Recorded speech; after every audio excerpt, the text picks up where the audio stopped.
Welcome to the course Innovation in Services. My name is Nicoletta Corrocher. Some of you, I think, know me, and some do not know me. I will be responsible for this course, and the course is structured in basically 12 lectures. We will have 10 lectures and seminars and 2 sessions of group work presentations. Now, I have here the list of the names of the people who should actually be enrolled in here. And for this year, we've decided to have a format for the attending students, which means students that will attend at least 10 out of 12 sessions, okay? And the attending students will have to carry out group work, which is basically a case study on the development of an innovation in services, which will deal with new services, features, firms' characteristics, sectoral competitive environment, and so on and so forth. But we will discuss this in more detail in due course. The grading for attending students is composed in this way. So you have 50% of group work and 50% final exam on course readings and lecture slides. Okay? And you have a collection of reading available at master copy. Now, before starting, I just want to check names and attending. So your name is? Okay, Edoardo. Rita Bonvicini. Okay, Jesper.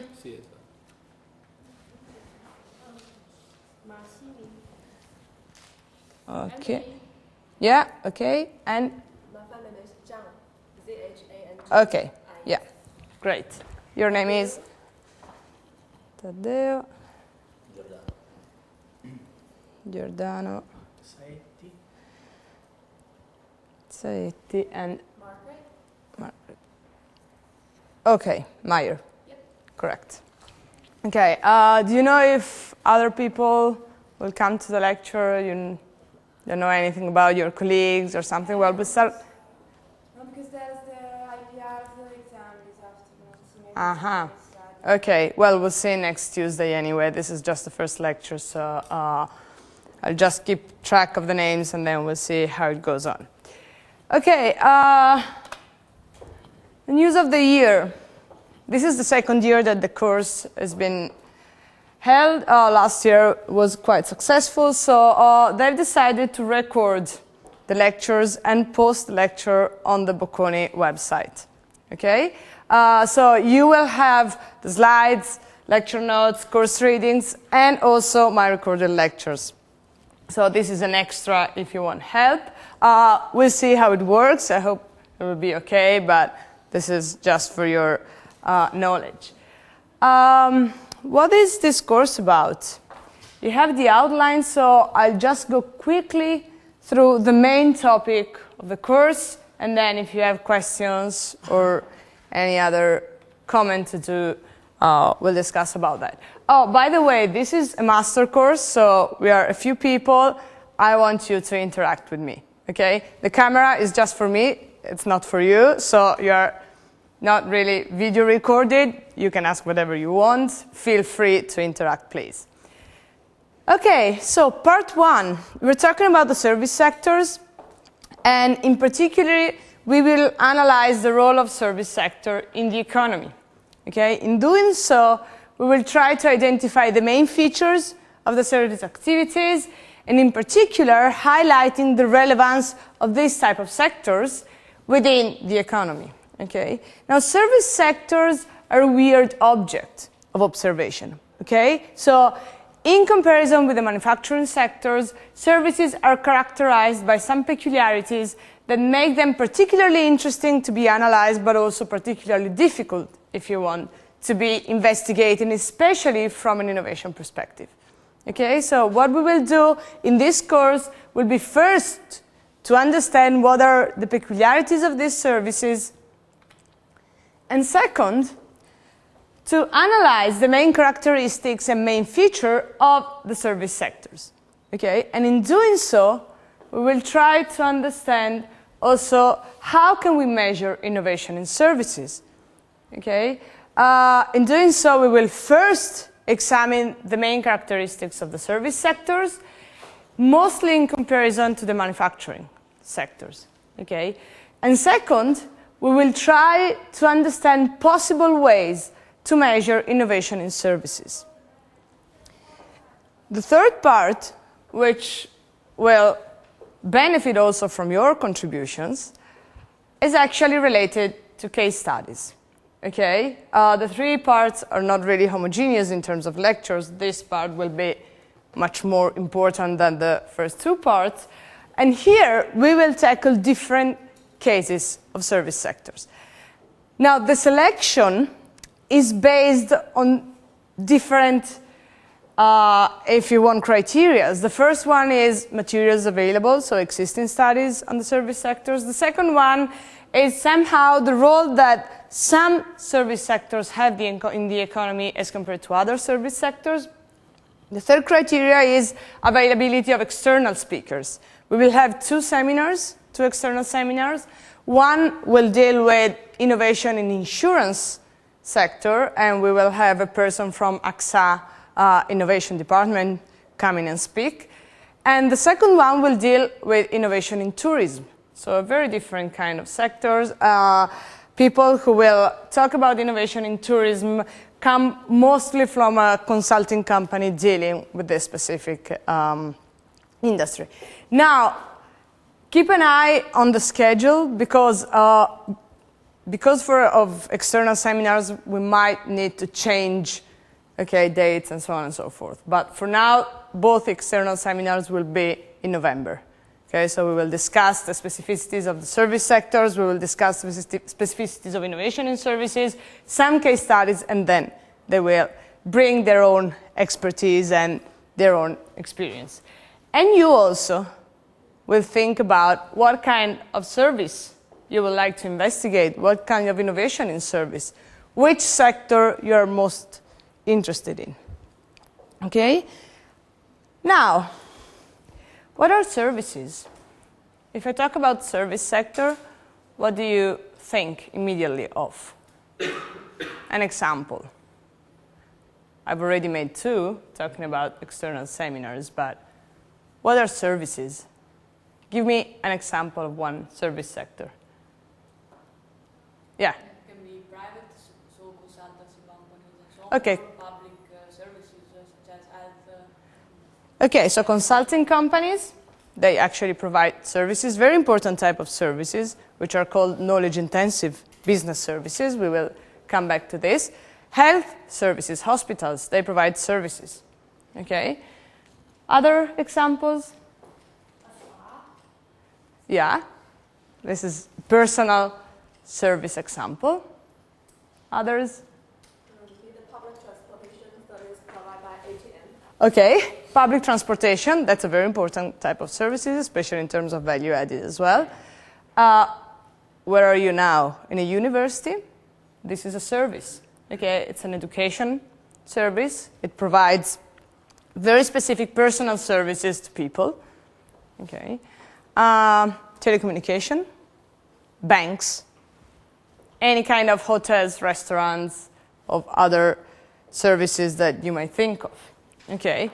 Now, we've mentioned different kind of services.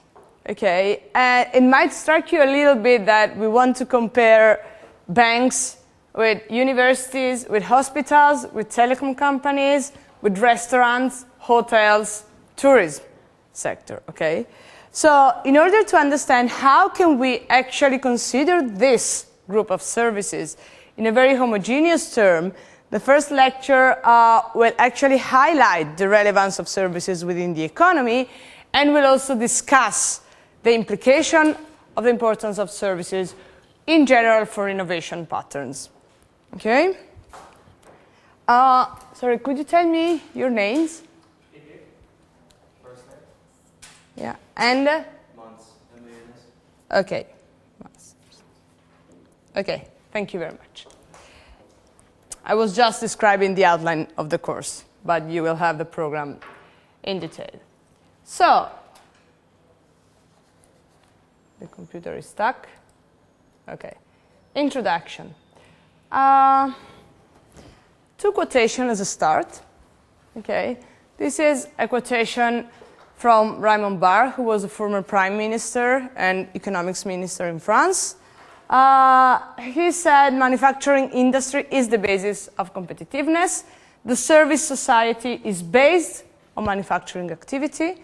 The creation of jobs in services depends to a large extent on the manufacturing industry. Manufacturing is the sole determinant of competitiveness in global markets. Okay? There is a more interesting quotation by a man who you might know. Okay? Nicolas Sarkozy, when actually he was Minister of the Economics, so not as a President of France. We need a strong French manufacturing industry. You know that French people tend to be quite eager on having a national competitive industry. France cannot be only an economy of banks, insurances, and services. Okay? So, I mean, I've spotted these quotations. There are lots of very different quotations that somehow downplay the role that services have in the economy. Okay? Now, since my background is in economics, I tend to believe the facts. Okay? So we'll start the lecture by just showing you some stylized facts, okay, that somehow contradict a bit this quotation. US employment, okay? Very basic figure. It's not just disaggregated in different sectors. This is service providing companies. This is good producing companies between 1939 and April 2009. Okay? Shows you the growth in employment. These are absolute numbers, so it doesn't tell that much on the percentage, but still, I think that the figure is quite striking in this respect. Okay? So maybe services are not important, but employment in services is actually growing substantially. Okay? Is this a US pattern? Well, not really. This is basically the composition of the EU15 economy and US economy, okay, broadly distinguishing between services and manufacturing. So again, not at a very disaggregated level. What we see is that actually services are much more important even in terms of employment generation. Okay? So again, whether we believe it or not, that economies are actually strongly based upon value-added employment coming from services, the figures tell us that actually this is the case, okay? And that is important to understand what is behind the evolution and the growth of the service sectors. Again, here, we are considering different types of services, okay? So remember very well also that behind these statistics, we have banks and we have hotels, okay? They're all within the same sector. As much as here we have textile and computing industry. Okay, but still, I mean, this tells us a lot about the composition of the economy. More. This is the EU25. Okay, I've highlighted here the employment shares and the value added in the service sector. let aside the KIBs for a while. These are the knowledge-intensive business services, consulting companies, and other type of services. What we observe is that also in terms of value-added, services are actually very important. Okay? And if you look at the data, the country-specific data in more detail, what you observe is that the highest share in the manufacturing sector actually pertains to newly industrialized countries, okay, within the EU 25, of course. So the idea is that the structural change that has been taking place both in the US and in Europe over time will soon affect also newly industrialized countries. Okay? So services do matter, okay? Some of them more than others, and we'll try to actually highlight the specificities during the course, okay? But this is just to say that this is an important sector to investigate, and that actually investigating service sectors tell us a lot also about the evolution of the economy as a whole. So even from a macro perspective, we will actually adopt a more micro approach, but even from a macro perspective, this is actually an important topic to analyze. Now, let's go a little bit more in depth, okay? So this is the breakdown of value added in current prices, EU 27, okay? So it is the percentage of total value added that pertain to different service sectors. Now here we begin to see some differences, okay? This is the part that we're interested in, okay? So you have agriculture, industry, construction, okay? And in total, these make more or less for 30% of the economy, a bit more, okay? And then we have different kind of services, okay? The first group, public administration, health, education. This has to do with what Rita was calling public services, okay? To a different extent, of course, because we can have also private universities and so on and so forth. But in general, we consider those kind of services as public. Okay? 22.4% of total value added in 96, which is more or less stable over time. Then we have financial real estate, renting, and business activities. Okay? This is clearly the most value added generating type of services. Okay? Here we have consulting companies, we have banks, we have all kind of business services, okay, engineering, consulting, and so on and so forth, and that makes up for 24.6% of total value added in the economy, okay? And actually, it increased over time, okay? So by 2006, with also the financial crisis of 2000, 2001, and so on, we still see that this sector is particularly important. And then we have another type of services. This is usually a very aggregated, if you want, distinction, which includes distribution, hotel, restaurants, transportation, communication, okay? Another 21% of total value added, which is slightly increasing over time, okay? So again, if you look at the figures for 2006 as compared to 1996, what we observe is actually an increase in the importance of the service sectors. And this is value added, okay? So we're not anymore talking about employment. We're talking about actually generation of value. We'll come back to this because when we consider the service sector, one of the critique that often it's being made to the service sectors is that, yeah, they have lots of employees, but these employees actually do not generate much value, okay? Thinking of call centers. This is the typical service sector that has lots of employees, but actually not a big value added, okay? Here we're looking at value added. So this is something that actually matters for the GDP and for economic growth, okay? And again, what we see is that these sectors are particularly important for the economy, okay? This is the employment, just to give you an idea, okay? And if you look at the employment, well, the public sectors and the distribution sectors are even more important, slightly less this type of sectors. Okay? So they generate a very high share of value added, but in terms of employment, they're less important. Okay? How would you explain this? What's behind these numbers as compared to the value-added numbers that we've seen for the financial and business consulting companies? What do you think? Yeah? Well, the employees generate a lot of value in the financial sectors. Okay, first of all, it means that each employee is actually generating a lot of value. Second, it might also mean that the use of technologies, for example, is very different in these sectors as compared to other sectors. Okay, so that you have less employment, but value you generate is very high also because these sectors are actually those that are investing more in ICT in general, okay, which is known to increase somehow the productivity and value added.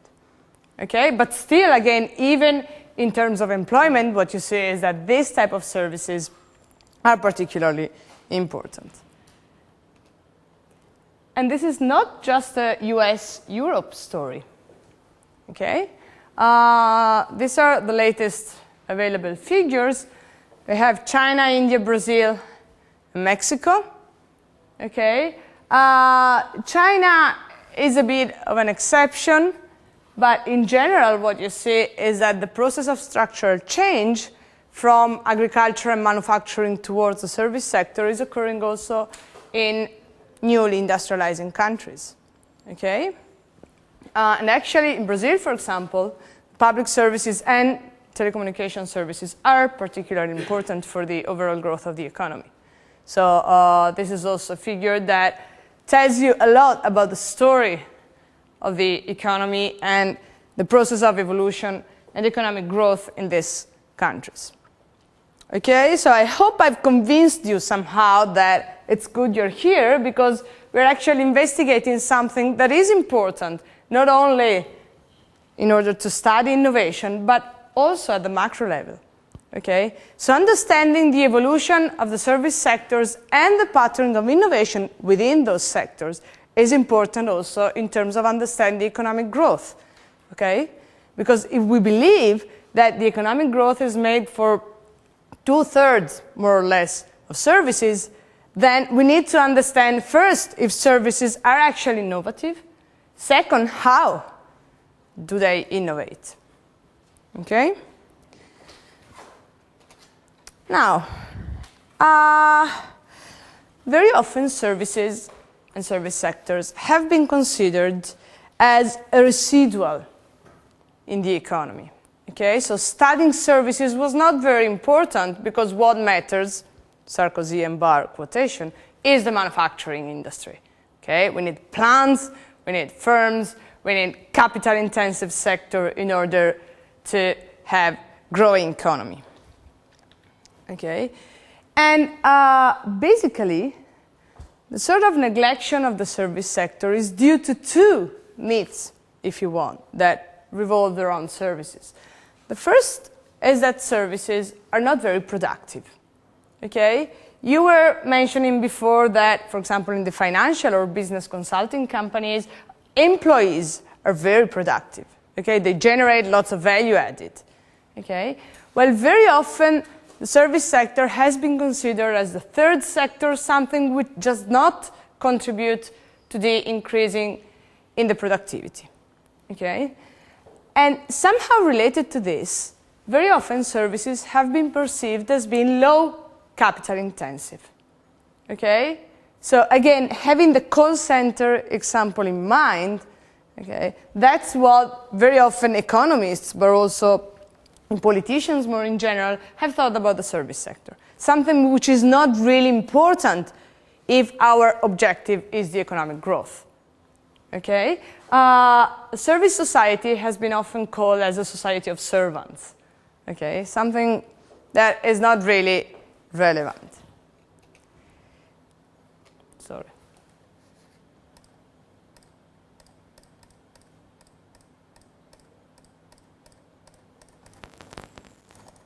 Okay. Now, this negative judgment about services has actually some ground. Okay?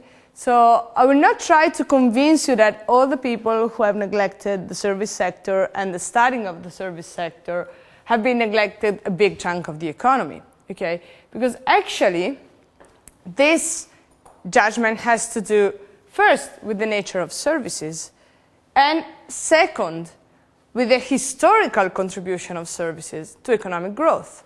Okay? I've shown you some figures, and those were actually related to the current times. Okay? So financial, business consulting, and other type of services are services that have emerged recently, relatively recently. Okay? Especially in terms of value-added generation. But what about historical perspective? Okay? How countries industrialized? Okay? Not really through the service sector. This is pretty clear. If you think of the first and second industrial revolution, it was a very much manufacturing-based revolution. Okay? So there is some good idea behind the fact that if we want to study economic growth, we have to look first at the manufacturing and then at services. But of course, time evolves and we cannot really neglect the service sector anymore. Now, if you had to think about the nature of services, okay, what makes services so different from manufacturing? The first characteristic. Okay, well, you cannot really touch a service, okay? You go and buy a service, you do not have anything in your hand but a piece of paper stating that you've actually bought a service. Okay? You were mentioning public transportation. Okay? Well, you might see the bus, the metro, the car, if you want, if you're in a taxi, but you don't really touch anything. Okay? Services are intangible, which means that it is quite difficult to measure the output. It is quite difficult to measure the quality of service. And it is quite difficult to price services. Actually, if you look at price dispersion, for example, in the service sectors, well, that's much higher than price dispersion in manufacturing. Okay? You have now quality control and so on and so forth, but still understanding what is actually a good service is very difficult. Also because services are not only intangible, but what is the second characteristic that makes services very difficult to be at least objectively measured in terms of their output or innovation? Can't be stored. They can't be stored. Okay, so as soon as I produce them, someone there consumes them. Okay, so I do not have a place where I can produce some services and just store them. So at the same time, they are produced and consumed. And also, very often, they are highly customized. Okay, so what's good for one person is not good for another person. Okay, because the requirements, the needs of customers are very different. And since I sell a service to a specific person, okay, as soon as I produce it, I sell it to the person, this means that it is very difficult to evaluate from an objective point of view what is actually the value of the service, what is the quality of the service, and so on and so forth. Okay? Now, let's start with the unproductivity of the services. Okay, and let's go back to Adam Smith. I was saying that the idea of services being unproductive roots in the history of economic thought. Okay? Adam Smith was actually the first to distinguish between the productive work of manufacturing and the unproductive work of services. Okay? Which vanish at the very moment they are provided. Which means that they cannot be stored, which means that as soon as they are actually produced, they are consumed. Okay? And so they vanish. Well, this is what Adam Smith was saying. Okay? And furthermore, he was also stating that services represent the work of domestic servants, servants of the states, and artists. So in the mind of Adam Smith, okay, and think back also of the time frame when he was writing, this was his idea of services. Okay, domestic servants, artists on the one hand, and civil servants on the other hand. And we might agree with him that these categories, at least to a different extent, are not extremely productive. Okay? It depends very much.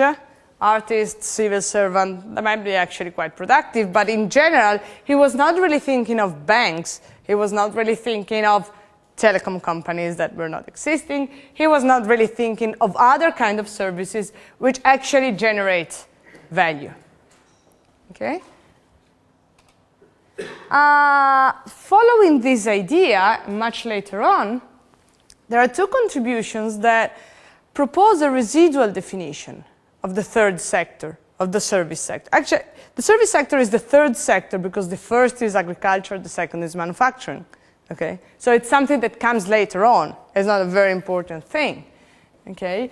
And they were speaking about a peripheral, pathological role of the service sector within the economy, saying that actually what matters is manufacturing, okay? And what matters, remember, always for economic growth, because that's the important thing for economists, okay?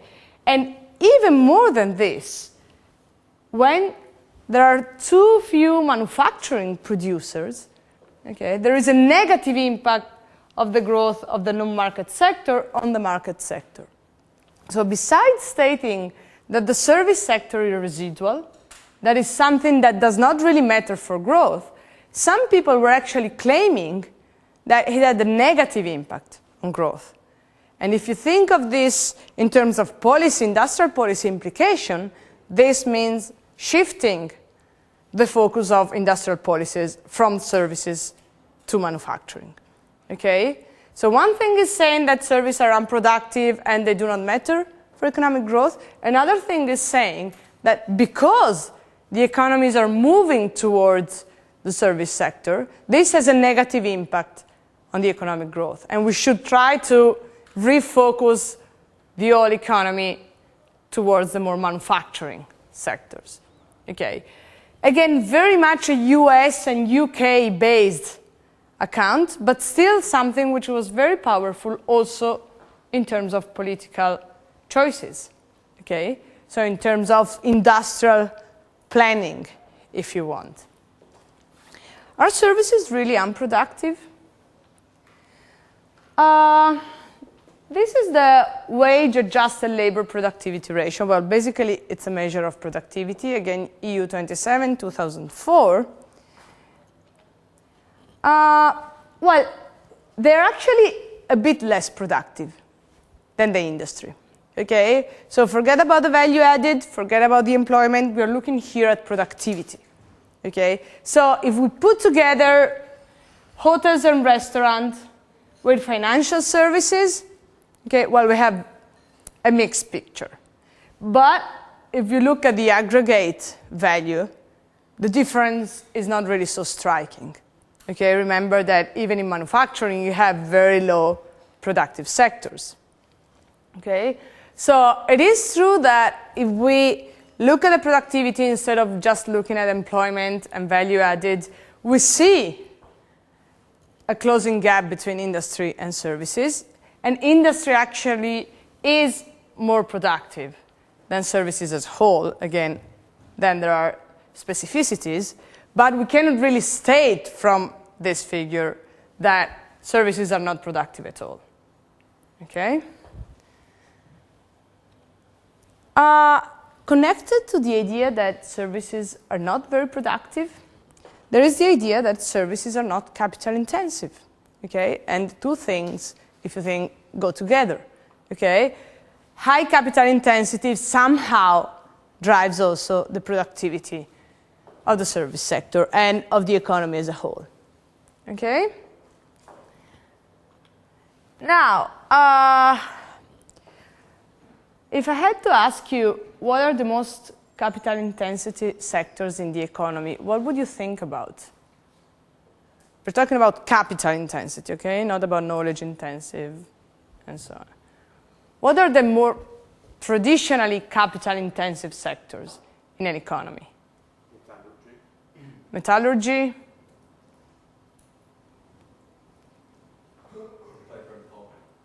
Paper and pulp. Other ideas? Where do you see factories, large production lines? Because this is what capital intensity has to do with. Automotive. Okay.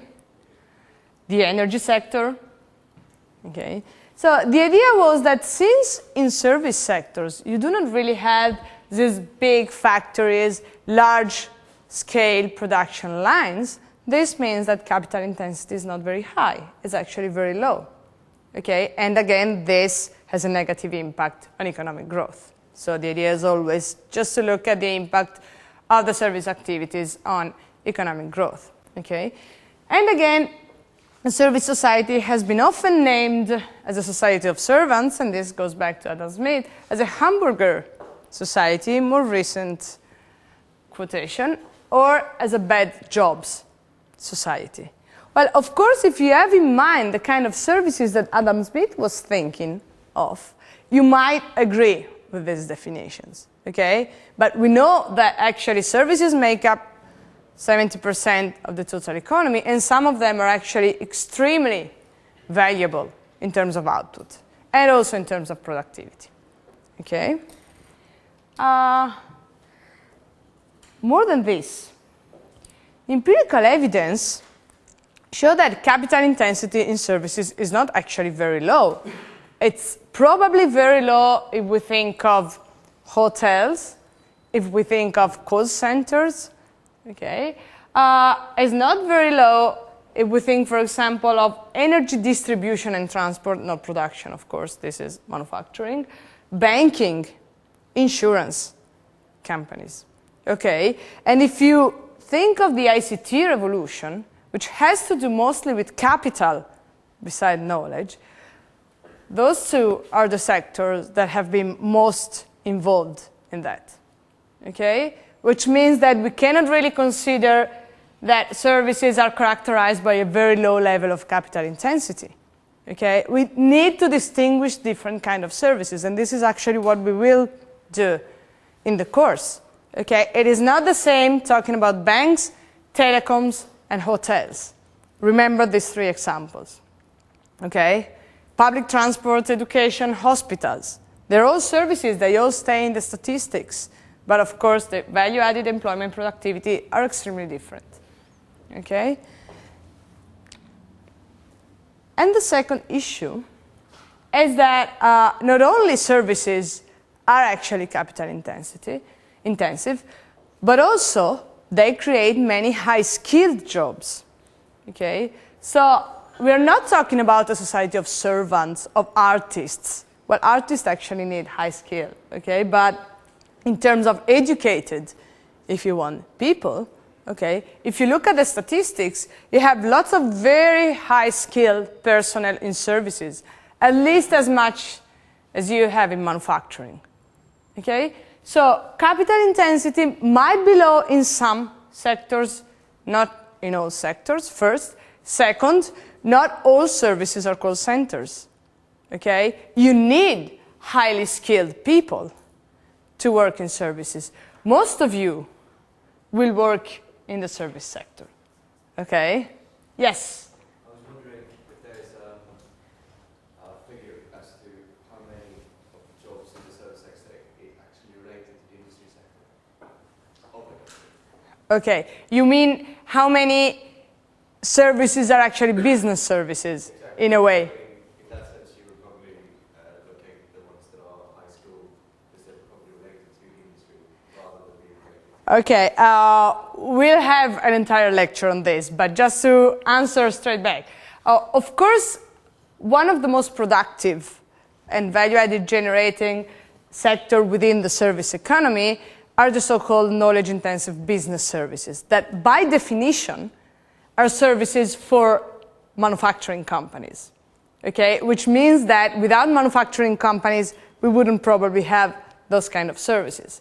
It might be partially true also for banks, although banks are also serving people, and insurance company, although again, they are serving people. But I totally agree that there is a strong relationship between services and manufacturing, okay? No question about that. Still, you can distinguish between different personal profiles, okay? So if you look at the statistics on the high skill, I have some figures I'll show you in a while, on high skill jobs in services and manufacturing, in terms, high skill in terms, again, of education. Okay, so we're talking about third level education and so on and so forth. Then we see that even in the service sectors, have lots of high skill. Okay, the point you've raised is very important because some actually claim that without the manufacturing sector, we wouldn't have a service economy. Fair enough, but that's structural change. Okay, so this is true, but probably without agriculture, we wouldn't have had a manufacturing sector, so that's quite odd. But surely, I mean, a big chunk of the service economy, value added and employment, goes in very high-skilled sectors that actually serve the manufacturing companies. Okay, but we'll come back to this when we'll analyze in detail those sectors. Okay, I found this figure. This is the gross operating rate. Is a somehow not perfect, but it is a measure of capital intensity, okay? And what we observe, again, is that industry, non-financial business economy, non-financial services are pretty close in terms of capital intensity. Again, this is not a perfect measure, but still, okay, it gives you an idea. So the idea is that first, capital intensity is not really low. Okay, again, this is EU 27.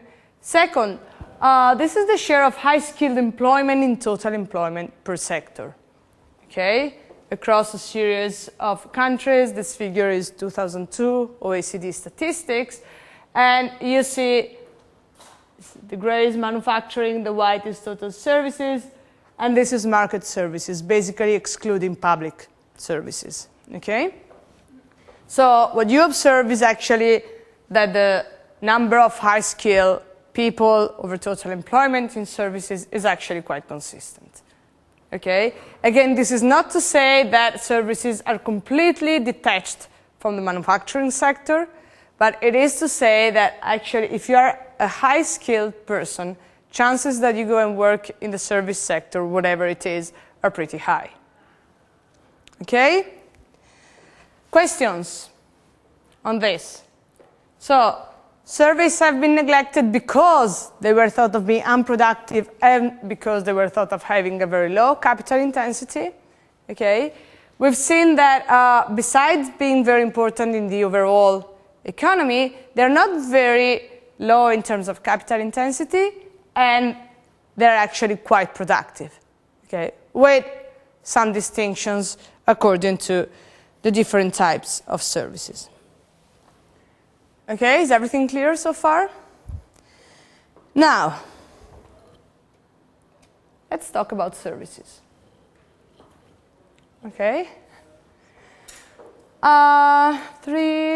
These are 8 different types of service companies, which I think are well known to you. Well, maybe foreign people do not know Esselunga. This is big retail store. Trenitalia is the railway company in Italy. Bocconi University, should know it very well. McDonald's, IBM, Last Minute, Barclays Bank, Vodafone. Okay? This is what lies behind the statistics. Of course, this doesn't really account for all the type of services, but we have a variety. Okay? Now, let's try to group these services. Okay? So, if you had to find similarities or to put together services, how would you do it? How would you draw a line? What would you consider as similar services and what as very different ones. Ideas.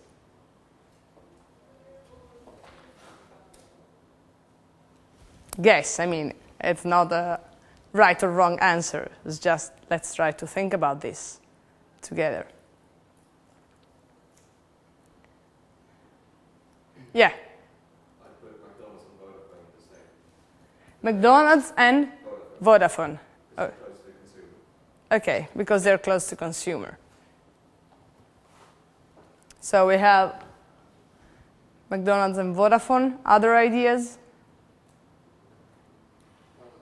I would put Bocconi and IBM together because they are knowledge-based. Okay, you would put Bocconi and IBM together because they are somehow knowledge-based, let's say, services.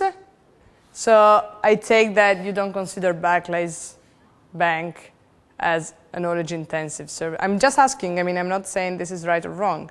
Okay. Other ideas? Yes? I'll put Trenitalia and last minute in the same. Okay. Because Because it's all about transportation, moving, traveling. it's all about transportation, moving, traveling. Okay. Bitsoflastminute.com could go together with Trenitalia. Okay. Other, maybe not, but still, I mean, she's focusing on the type of service. We have these three. I'm coming. We have these three opinions now. He was thinking, if I'm correct, more of the consumer side, saying McDonald's and Vodafone probably, if we look at all these services, are the ones that are closer to consumers, also in terms of advertising, in terms of visibility. Okay, they're doing actually a quite different job, clearly, but somehow, okay, they're a very strong brand. He was saying, well, let's look more at the sort of inputs of these services. Okay, to me, Bocconi University and IBM are based on knowledge to a different extent. Okay, so knowledge is actually what education and consulting is about. So I tend to think of those two together. She was saying, well, let's look actually at the output of the service. Okay, and from what I see around here, Last Minute and Trenitalia all have to do with making people move around. Let's put it like this. Okay? Other ideas? Yeah. I was thinking that it's not so easy to classify services. I mean, they are so different and maybe they are customized, and for this reason it's not maybe appropriate to try to force them into one category. Okay. Yes, this is true. So she's saying, well, first of all, these are very different services. Second, why do we need to do this? Well, it's important. I mean, it's too easy interpretation to simplify. Okay, but I don't know. Okay. Now, let's try to think of how the literature has classified these services. Okay. This will have an importance, and we'll say it in the next lecture, also for analyzing innovation in different services. Okay. Now, the first very basic classification could be actually based on the target market. Okay? So you have services that are mostly directed to consumers. There are services that tackle both consumers and firms. Okay? And then there are business services. Okay? To a different extent, but Bocconi University, McDonald's, Esselunga, Last Minute, maybe a bit less Trenitalia, are mostly services that are related to consumers. Okay?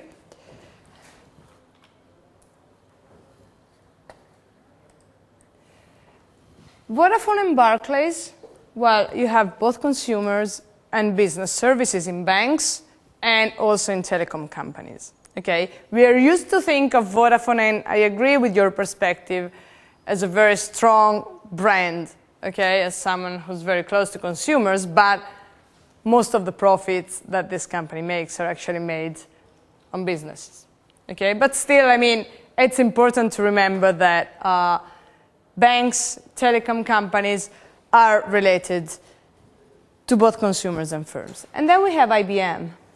Now, is anyone surprised to see IBM here in the first place? Are you all comfortable with the idea that IBM is a service company? Yes. Okay, just checking. Okay, this is a business service company. Okay, they used to sell computers, not anymore. They sell basically business consulting. Okay, this would be classified as a knowledge-intensive business service. Going back to your comment. Okay, so this is one possible way of putting together services. Look at the market. Okay? Look at where these companies are actually making profits. Again, to different extent.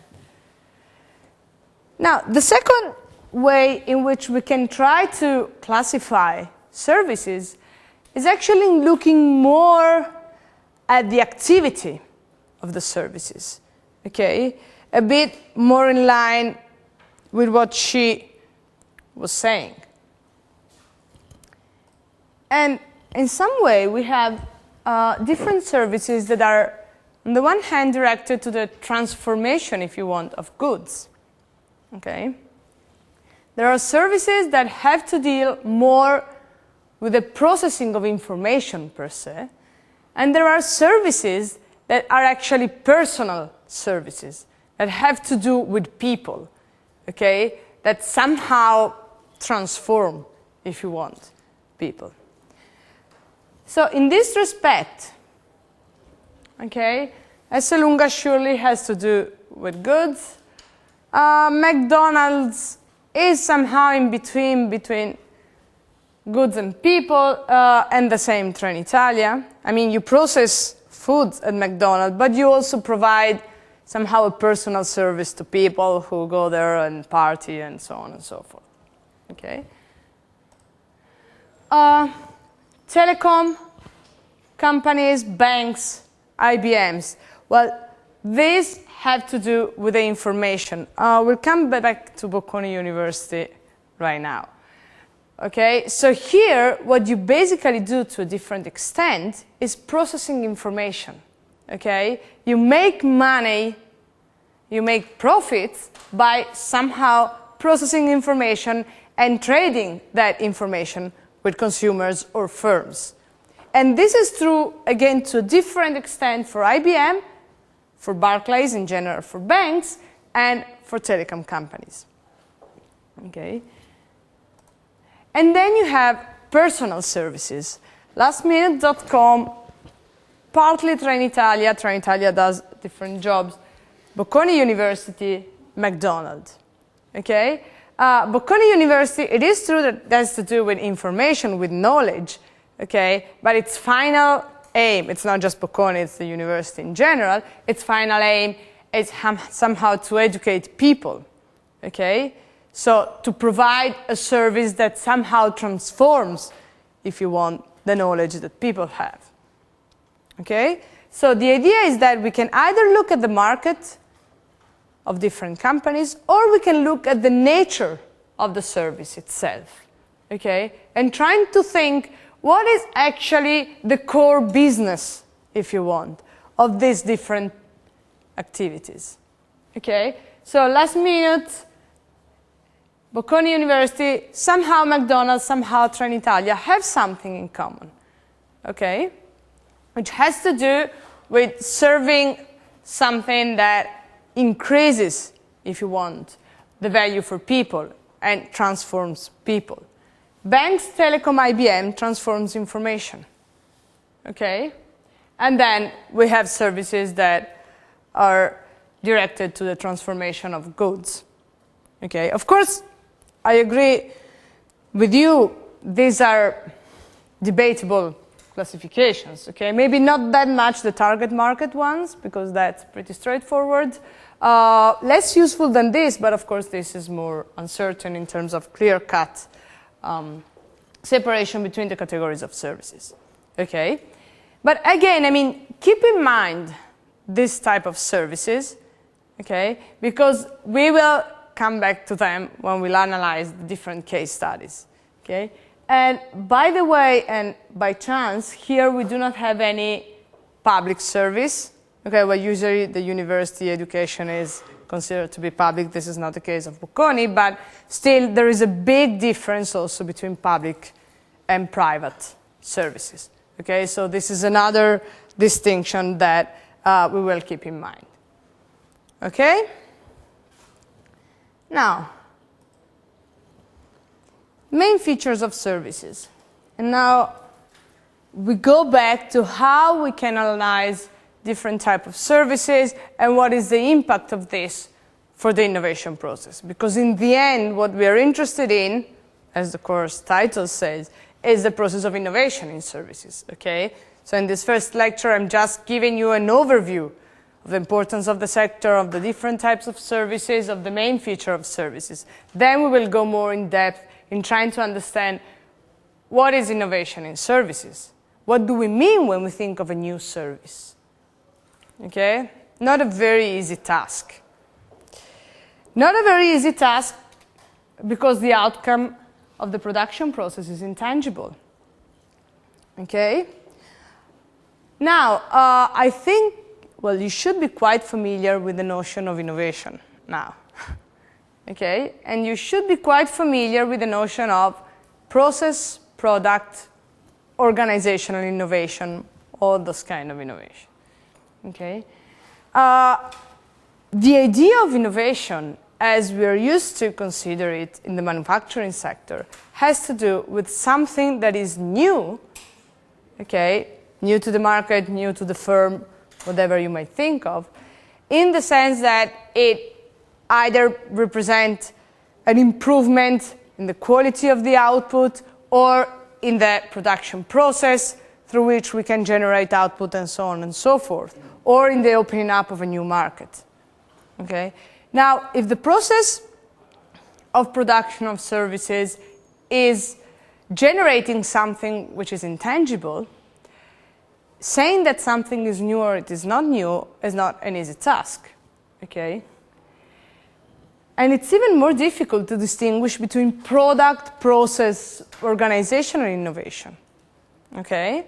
What is the difference between a product innovation and a process innovation in a manufacturing company?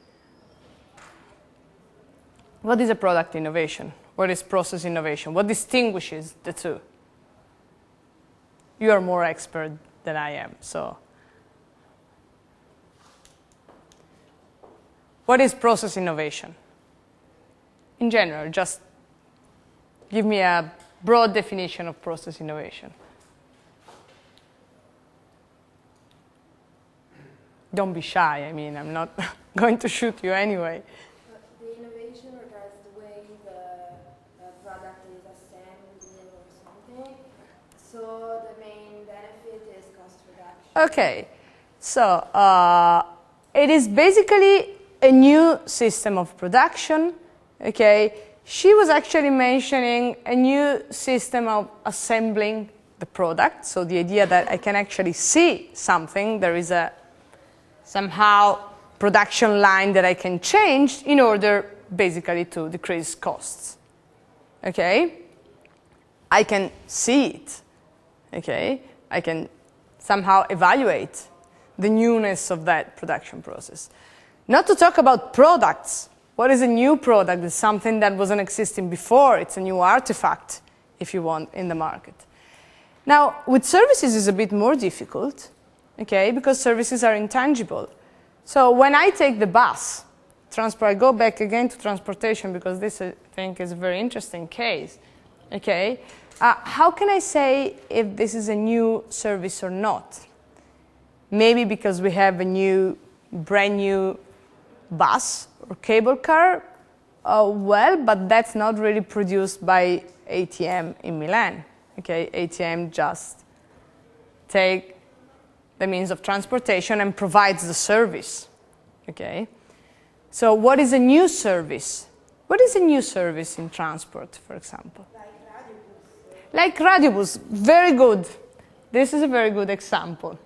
Okay? Radiobus, you know, which is halfway between the bus and a taxi somehow, is actually a new service. Okay? It's not something that you can touch. Here you see these small buses going around, but I mean, that's not the new service in itself, but it's just the way in which the service is provided to people, which is new. Okay, now distinguishing radio bus as a process or product innovation is a bit difficult. Okay, not to talk about organizational innovation.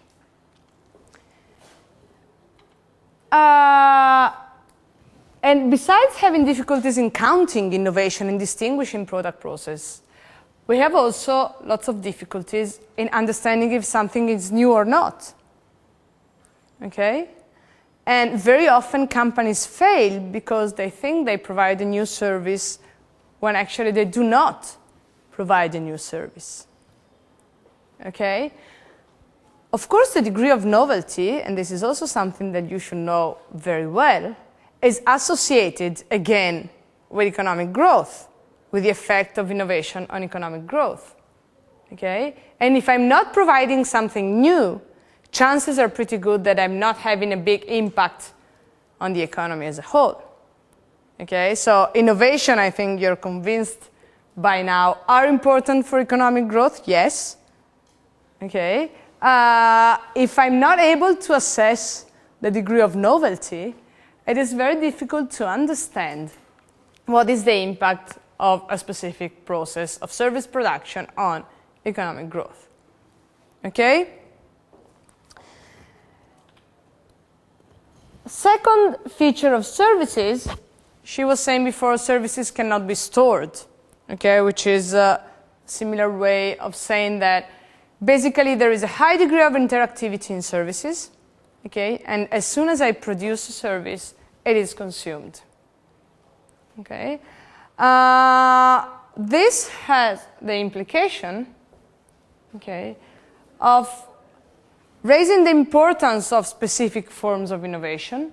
Innovation entails user participation to a high degree. Okay? Very often users participate to the innovation process in services. And let's go back again to knowledge-intensive business services. Okay? You do not have innovation if you do not have your customer there. There's no chance. Okay? Because those services are actually generated together with the customer. Okay? Now, if the customer participates to the process of service production, why should the customer pay for that? Okay, there are lots of jokes about consultants, and I'm not going into that. But, you know, very often consultants go to a company, okay, and they tell them, well, actually, they should know because they are providing the information. They elaborate the information, so there is a value added, but in principle, okay, you cannot provide the service to a customer, which is a business firm, without that firm participating. Okay? Now, this raises important problems of pricing. Pricing who, when, how, and so on and so forth. Okay? I think that you've also encountered some time the idea that very often innovations are not really pushed by the supply, but are pulled by the demand, and so on and so forth. Okay? Now here we're not really thinking of who's driving the innovation in a way. Okay? We're thinking of who's actually carrying out the innovation. Okay? So talking about users' participation is really relevant if we think of the service sector, because users actually do participate. Okay? Think of the very broad range of services that you might find associated to the internet, for example. Think of eBay. Okay, I'm just quoting services out of my mind. Think of eBay. Well, that's basically customers. Okay? There is not a very high degree of novelty because that's just an auction that has been transported online somehow. Not a big okay, new service, but still consumers are participating, okay, with different forms of auctions, okay?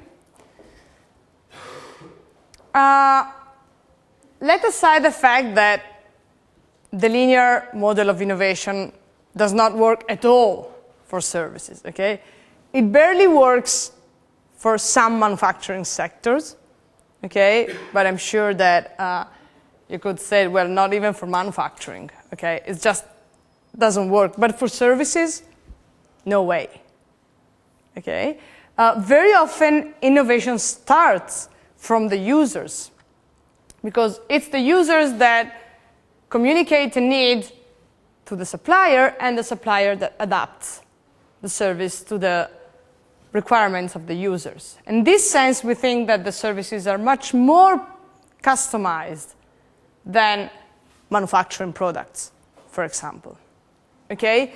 Which implies that you cannot really think of, well, not always think of economies of scale, for example, in services.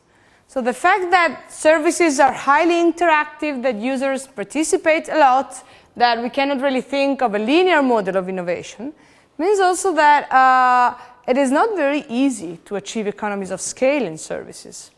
Okay? It is very difficult to provide a standardized service to people and make money, of course, because that's the issue. Okay? And if you think of the most profitable services in the market, they are characterized by a very high degree of customization. Okay? Even financial services, probably more than others. Okay? If I'm offering a financial services to one of you, okay, I have to design a completely different service from the one that I'm offering to Fiat, IBM. Okay? Third, we are getting more into the innovation part. Very low degree of property rights. Oh, well, if I'm producing something that is intangible, not very good chances of patenting that. Okay? If I'm producing something in close interaction with the customers, even if I could patent that innovation, that new service, okay, who would be the applicant? Who would be the owner of that property right? Okay?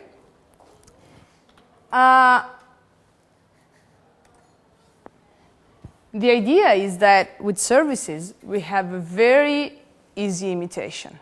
Services are there, okay? They're actually provided to consumers. So it is very, very easy to imitate services, okay? I'll tell you this secret, but when you have to design an entirely new course, okay, so I have to teach microeconomics class 1 undergrads, okay? I have to think of an outline, okay? What do? Two things. The first is looking at textbooks. The second is looking at other university microeconomics 1 courses, okay? They are there, you have the programs, you have everything, okay? Imitation is very easy, right? So there is no way of patenting that. This is probably an extreme example, but think of last minute, okay? They had a good idea. They had definitely a good idea. Now everyone is more or less offering last minute, okay? Different brands and different kind of characteristics, but the idea is that it is very, very difficult to patent services. Okay?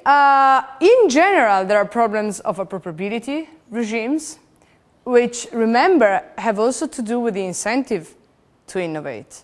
Okay? I'm not really a big fan of patents, property rights, and everything, but there is a value in that somehow they guarantee incentives to innovate.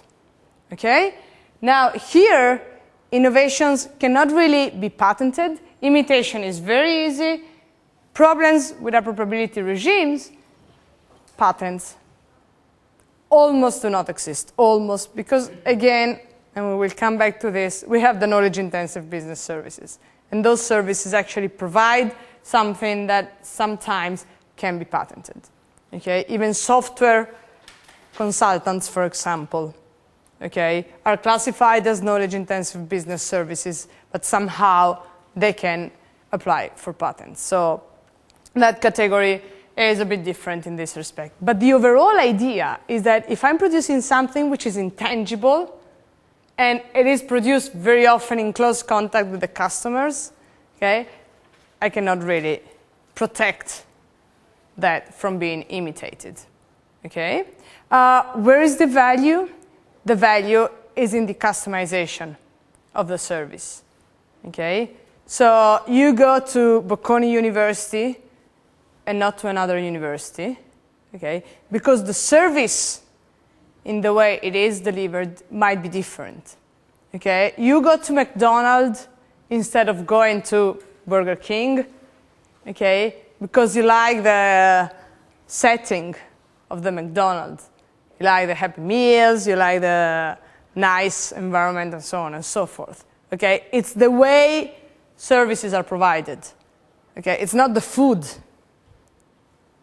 Is that clear? So, and very often, I mean, you choose an hospital instead of another one, okay, because of the way in which they provide the service. The service is always the same, okay? If I have to heal a patient from some disease, okay, the service, I mean, what I'm doing is always the same thing, but of course it matters how I put forward that service, okay?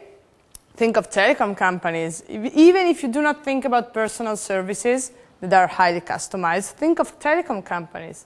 How many different tariff plans Vodafone and other type of companies provide? Why? Because users are different. And so they can actually customize the service to the needs of the users. Okay?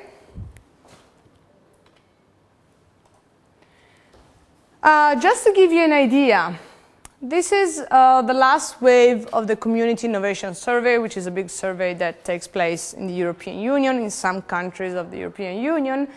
And this shows you the percentage of innovative firms that applied for patents, registered a design or trademark or claimed copyright, okay, at the beginning of, well, 2002, 2004.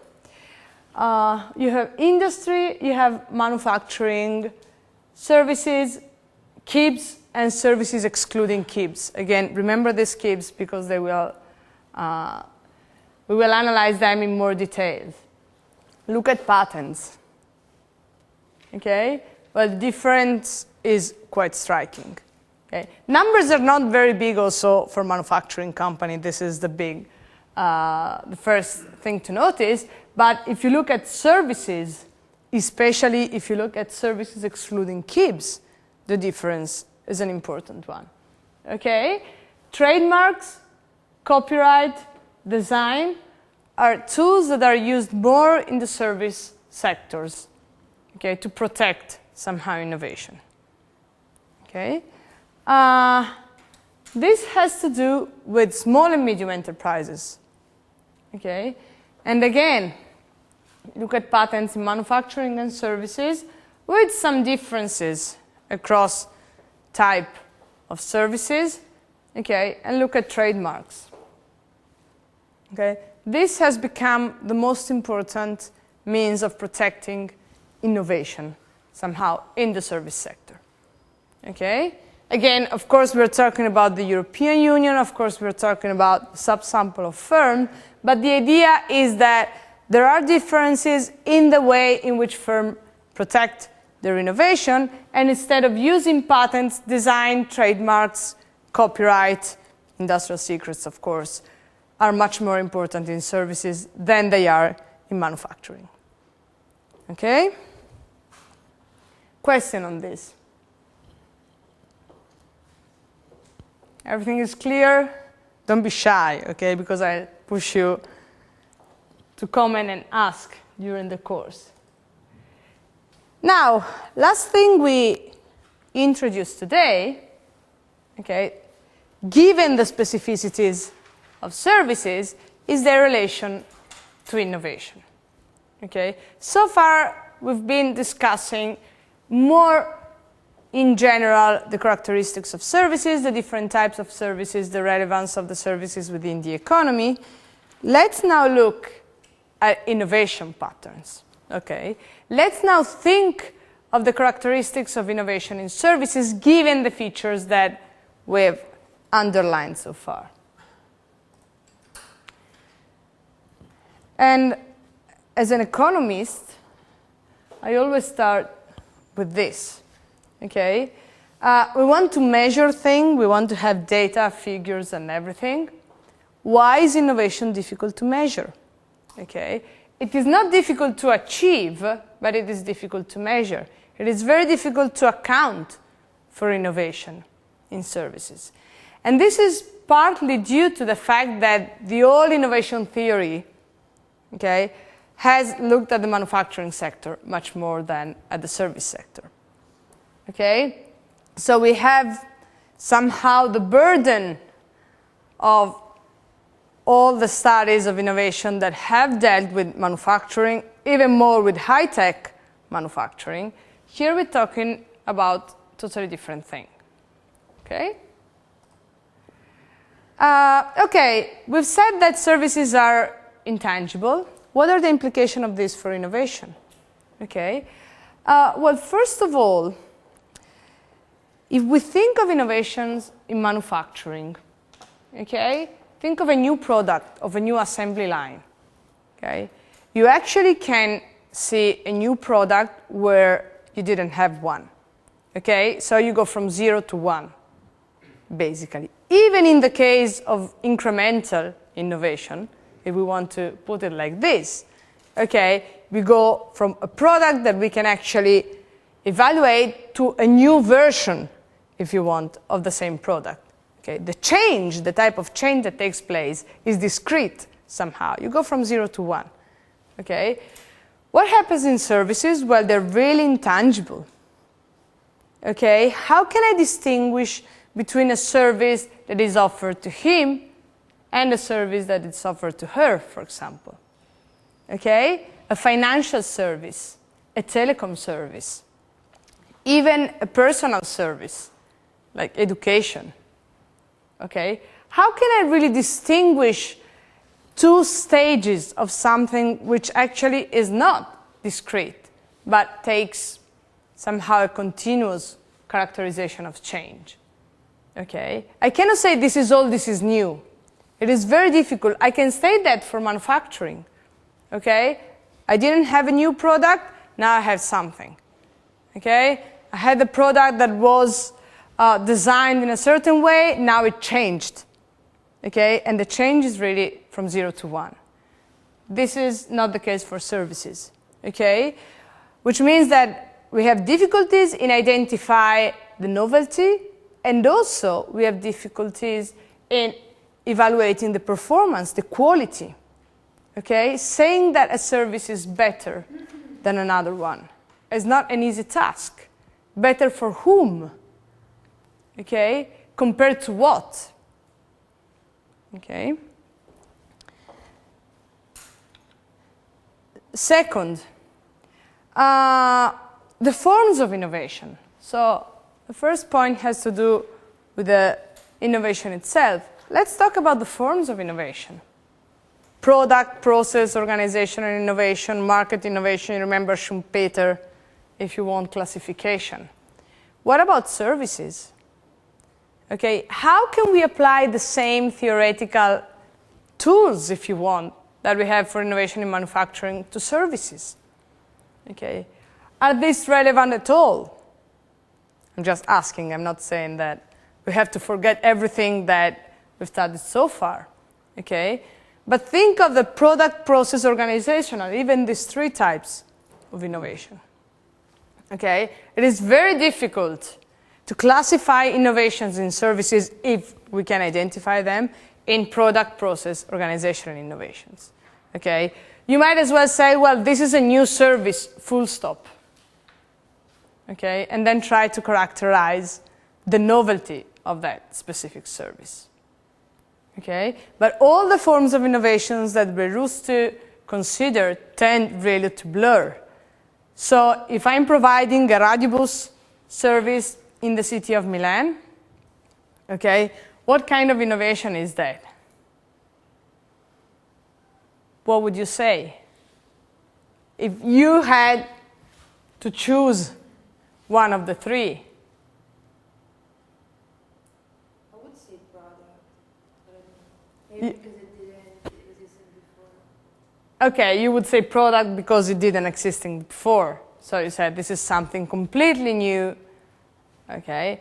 Some might say, well, in the end, it's just mixing up two things that were existing before. So maybe it's an organizational innovation. Okay, we are changing the organization of the public-private transport in Milan. Okay, not easy to say in any case.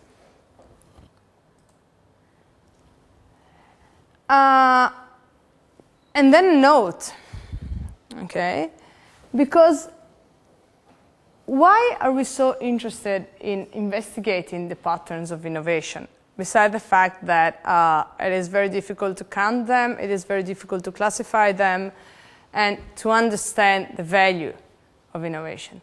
Well, because if we believe those who say that services in the end do not matter very much, okay, and they are very supplier dominated, okay, the ATM transport company in Milan, okay, is supplier dominated. They just take the cable cars or the buses and provide the service. Without the cable car or the buses, there's no way they can provide the service. So we go back to his comments, okay, saying, well, but without manufacturing, without actually manufacturing products, no services. And if they use the technology more than producing it, okay, which means that they are not really innovative, we should worry very much about the structural change that is occurring in our economies, okay? Because since innovations in general matter, okay, either we believe that services provide some kind of innovation, or since the economies are moving towards service economies, where service sectors account for 2/3 of the value-added employment in the economy, this means that the degree of innovation would fall down. And this is not a good news. Okay? So studying innovation in services is not just important because at the very micro level we like to understand if the radio bus is a product, process, organizational innovation, how can customers contribute to innovation, and so on and so forth. But remember that our big aim is this one, okay? Try to show that in any case, even if the economies are moving towards service-based economies, this does not mean that innovation will decline, okay? But in order to do so, we need to be convinced that not all services are supplier-dominated, not all services are pure technology users. They do actually provide something new. They do actually provide something which can be evaluated in terms of performance quality and that can bring value added to the economy. Okay? So I will stop here, and if you have questions, comments, suggestions, whatever, feel free to raise your hand.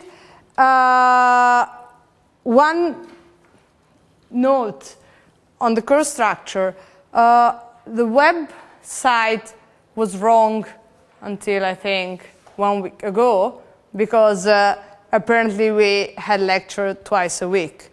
We just have lecture once a week, which is on Tuesday between 10:30 and 12. Okay? 3-credit course, everything is clear. Okay, so those who arrive late, if you want to have a program, and I'll see you next Tuesday.